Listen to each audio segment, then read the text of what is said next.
नमस्कार बच्चों, मैं हूँ प्रीति मैम। मैं एक हिंदी शिक्षिका हूँ और मेरी कक्षा में आप सबका स्वागत है।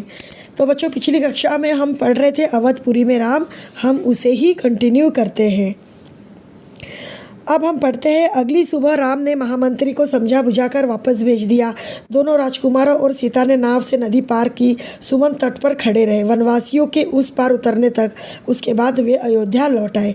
सुमंत का खाली रथ अयोध्या पहुंचा तो लोगों ने उसे घेर लिया।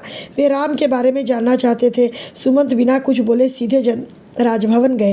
राजा दशरथ कौशला भवन में थे, बेचैन सुमंत की प्रतीक्षा में। उन्होंने कहा, महामंत्री, राम कहाँ है? सीता कैसी है? लक्ष्मण का क्या समाचार है? वे कहाँ रहते हैं? क्या खाते हैं? सुमंत की आंखों में आंसू थे। उन्होंने एक एक कर महाराज के सभी प्रश्नों का उत्तर दिया। सुमंत को पता था कि दशरथ को इन उत्तरों से संतोष नहीं होगा। महाराज की बेचैनी बनी रही, बढ़ती गई। वनगमन के 6ठे दिन दशरथ ने प्राण त्याग दिए। राम का वियोग उनसे सहा नहीं गया। दूसरे दिन महर्षि वशिष्ठ ने मंत्री परिषद से चर्चा की। सबकी राय थी कि राजगद्दी खाली नहीं रहनी चाहिए। तय हुआ कि भरत को तत्काल अयोध्या बुलाया जाए। घुड़सवार दूत रवाना किए गए, इस निर्देश के साथ कि उन्हें अयोध्या की घटनाओं के संबंध में मौन रहना है, यानी कि कुछ नहीं बताना है। भरत कैकेयी राज्य में थे, अपनी ननिहाल में। अयोध्या की घटनाओं से सर्वथा अनभिज्ञ, लेकिन वे चिंतित थे। उन्होंने एक सपना देखा था, पर उनका अर्थ पूरी तरह नहीं समझ पा रहे थे।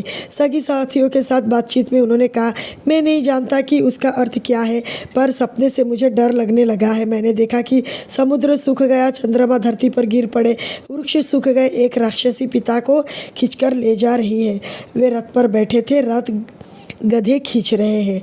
जिस समय भरत मित्रों को अपना सपना सुना रहे थे, उसी समय अयोध्या से घुड़सवार दूत वहां पहुंचे। घुड़सवारों ने छोटा रास्ता चुना था। जल्दी पहुंचने के लिए भरत को संदेश मिला। वे तत्काल अयोध्या जाने के लिए तैयार हो गए। नैनीहाल में भरत का यह मन नहीं लग रहा था, उचट गया था। वे अयोध्या पहुँचने को उतावले थे।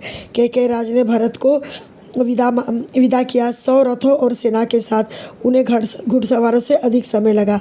लंबा रास्ता पकड़ना पड़ा। सेना और रथ खेतों से होकर नहीं जा सकते थे। वे 8 दिन बाद अयोध्या पहुंचे। नदी पर्वत लांग थे। प्लीज़ मेरे वीडियो को लाइक और सब्सक्राइब कीजिए।